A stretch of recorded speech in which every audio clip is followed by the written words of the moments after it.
the election, you were the first senator to object Yeah. to the votes. Mm-hmm.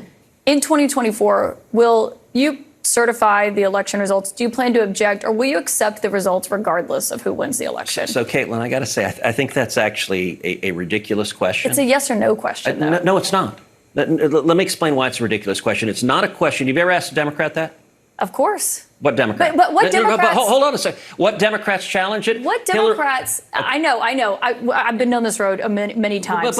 And I'll stop it there for now. I'm going to play much more for you throughout this segment. And absolutely incredible on the part of Kaitlan Collins, enraging on the part of Ted Cruz.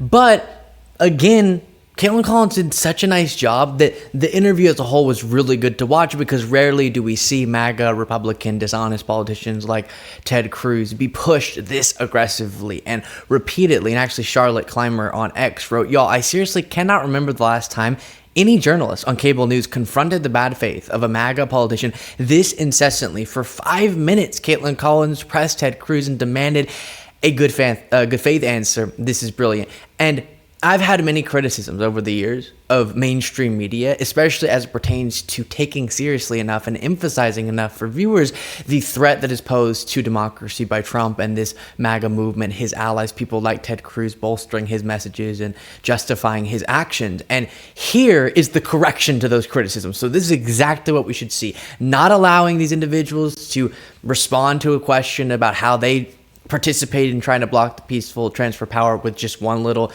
workshopped talking point, and then you move on. All right, now on to the economy. We have to talk about the foundational issue to every other issue, which is our democracy, how we choose on every other policy issue. And that's what Kaitlan Collins did really nicely in this interview. Before saying more, here is the next part of this interview. No Democrat, you cannot compare the two situations. We have talked about that. We've seen the audio of that when they protested on the Senate floor. But hold on a second. But has you ever had a sitting president who refused to facilitate the peaceful transition of power, refused to acknowledge that his successor won the presidency? So, we did have a peaceful transfer of power. I was there on January 20th. I was there on the swearing in. Barely.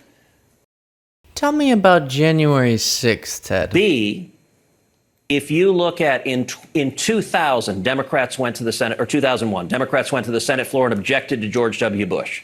In 2004, they went and objected. And what did the president do? In 2016, Democrats went and objected to Donald Trump. And so... Look, and what happened in 2016? Because I remember a guy named Joe Biden was vice president, and he went to the Senate floor and certified the votes. So do you Am I wrong? So you're asking, will you promise no matter what to agree an election is illegitimate regardless of what happens? And that would be an absurd thing to claim. Like, we have an entire election... So before playing more, first of all, please make sure you're subscribed to this YouTube channel by clicking the subscribe button.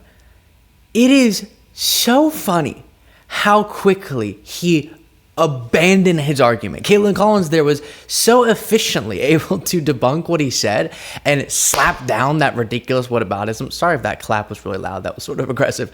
That he just goes, yeah, never mind. So I guess what you're asking me is if I can commit that every election in the future will be absolutely perfect and no mistakes will ever be made. Ted, do you want to make the previous whataboutism or do you not want to? Because you very quickly ran away from that.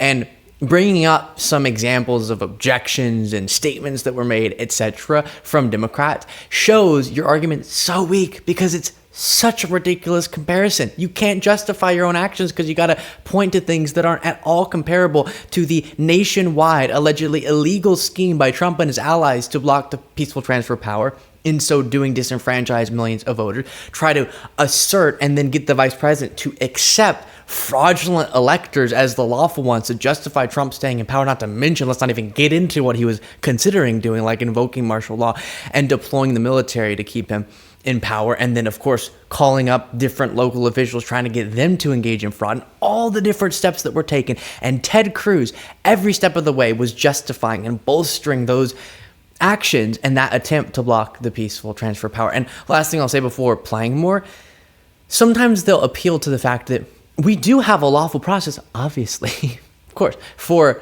objecting to elections. And in Congress, there actually is a process to object to elections. And that's why he's saying, oh, this person objected sometime in the past, and so that makes everything that happened perfectly fine.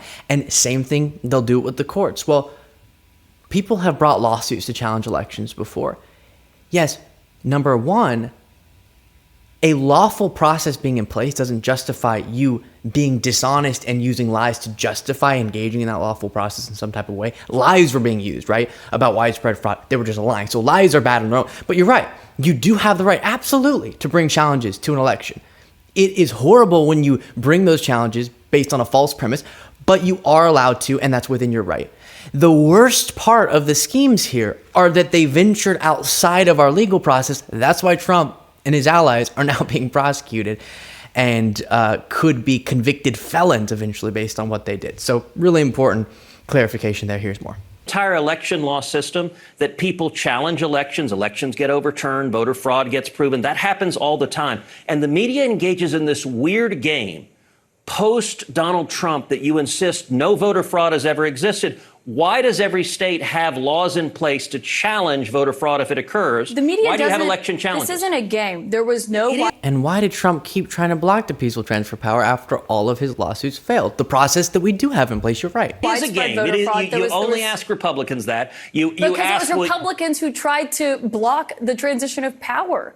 You have to acknowledge that. So we've never seen it on a scale of what happened in 2020, and we've never seen the president refuse. He wouldn't even let Joe Biden get classified briefings at the beginning. I recall that. So my question for you again, free and fair election, will you accept the results regardless of who wins? That, the frantic nature of Ted Cruz realizing he doesn't know what to say, is Kaitlan Collins presenting aggressive enough, accurate enough facts where Ted Cruz sort of stunned into silence there. Who wins? Look, if the Democrats win, I will accept the result, but I'm not going to ignore fraud regardless of what happens. Was there fraud in 2020? Of course there was fraud in 2020. No, there wasn't, and you still objected. You know for a fact there was zero voter fraud. Really? What's your basis for that? Show me your evidence. We've spoken with Governor Kemp. They did 3 hand recounts in the state of Georgia. The director of CISA said that it was the safest, most legitimate election. But you're saying zero voter fraud occurred. That's what you just said. Nothing that would have changed the outcome of that election. Okay, but that's a different statement. But no, it's not. Because if yes, it wouldn't it have is. changed You said there was no voter fraud. There was no voter fraud that would have changed the outcome of the election, and you know that, Senator. So what I know is that what I stood on the Senate floor and objected, what I called for, I'll tell you, I wrestled with what to do in that circumstance. And the reason I wrestled with. Okay, and then he gets on to his bizarre Ted Cruz grandstanding. And I'll play a little bit more, but that might be, and this interview ends beautifully, by the way, but I have told you all before that I'm pretty good to pat myself on the back, pretty good at staying pretty calm in adversarial conversations. And I enjoy, as you've seen at Trump rallies, I enjoy hearing views, even if they're crazy, and engaging with them and seeing if I can debunk them without screaming and getting emotional and all of that. And so normally dishonest talking points even, or at least someone regurgitating what they don't know to be dishonest, in the case of talking to just your average voter and not a leader like Cruz, I am normally not, quote unquote, triggered. But do you want to know something that very much triggers me? It's that talking point. It's someone so weak in their argument that they have to lean so much on dishonesty. I've said it before, if you have to rely on dishonesty to craft an argument, you probably are the one in the argument who has the weaker one, because you can't just be honest in your presentation of facts to win the argument. And what I'm referring to here is Ted Cruz going from trying to justify this nationwide allegedly illegal scheme to overthrow the election, block the peaceful transfer of power. He goes from sort of trying to justify that, then he gives up on it, and then he's not literally smacked around so much by Kaitlan Collins that he has to then whittle his argument all the way down to, well, are you saying that not a single case of fraud happened? Which, no. In no election ever has there been 0 cases of fraud, especially hundreds of millions of people voting. Yes, some even accidental cases of violations of the law throughout the voting process will take place, and some intentional, often with Trump supporters, as we've seen, engaging in fraud. So that happens. But we can't call off the results of every election anytime one case of fraud happens. Obviously, those people should be held legally accountable, but that would be an absurd way to run elections, again, because that's going to happen in such a large number of people voting sort of situation. And what is meaningful is to say, was there outcome determinative fraud? Was there widespread fraud? Was there something consequential when we're talking about fraud? And that's obvious. Everyone gets that if you think for 2 seconds about it. But I guess it sort of rhetorically sounds like maybe you have an argument if you go, oh, so now you're saying, oh, I see, Kaitlan. I see. Now you're saying that you don't care about the cases of fraud that do happen. Now you're justifying fraud. Whoa, okay, I'm going to have to leave this interview on that note. And that's not what she's doing, of course. Instead, it's saying, you were acting like Trump actually won the election, but fraud swung it the other way. Some, obscure random examples of a handful of cases of voter fraud, again, as happens in every election, doesn't justify you trying to throw democracy into the waste bin. Here's the ending. So that's actually Senator, not. With all due respect, you asked me a question. Do you want me to answer it? And you didn't answer the question. Yes, I did. Court cases were thrown out. Hold on a second. The Attorney General said there was no widespread fraud. You're not clearly answering the question. I want to thank you for that. I'm answering every question. I think the country would have been a lot better off with a determination of what evidence of voter fraud there was that occurred, and instead the media didn't want to hear it and insists voter fraud never occurs. You ought to go back and look at the Carter-Baker Commission. It was the Attorney General, and my question was about 2024. It was the media. It was CNN that relentlessly pushed that propaganda. And by the way, never propaganda? That there was no widespread fraud in the election? That voter fraud doesn't exist, and anyone who says it does is wearing a tinfoil hat. That is propaganda. And by the way, you never asked Hillary Clinton this. You never asked Stacey Abrams this. You never asked Al Gore this. With all due respect, and every Senator, one of them said the Republicans who won were illegitimate. I haven't had any of them on my show. We'll talk to them. But I don't remember there being a president who was refusing to turn over the transition of power and facilitated it. And Trump didn't either. Joe My Biden question was about became 2024. president. You did not answer it. Let me say a final Senator point Ted for Cruz, you. You we're said out of they time. haven't come. Thank you very much, My Senator opponent, Ted Colin Cruz. Allred, has. Yeah, I've said it before, but you don't avoid moral culpability for your actions if the intended outcome of your actions fails, right? If you fail in an endeavor, but the thing you were trying to do was horrible, you were still trying to do a horrible thing. And we should probably keep in mind that maybe next time it could work. So I keep using the example. You try to murder me, okay? Next time you come around, even if you failed to murder me last time, I'm going to be afraid that you're going to try to murder me. So maybe I don't let you in my house. So let's not let Trump into the White House, right? Because he tried to murder democracy. There we go. And yes, he did fail. Ted Cruz is correct. But that was only because people around him, who he's not going to have around next time, said we can't go along with these schemes. And he's incompetent, true. But maybe he'll have more competently horrible people around him next time.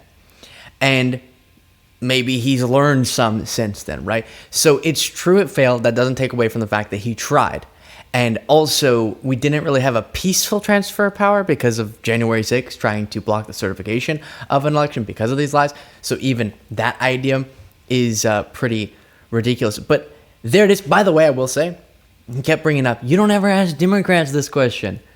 Because Democrats have never tried to overthrow an election, as we saw from Trump and his allies. So there it is. Incredible job from Kaitlan Collins. Let me know what you thought of all that in the comments.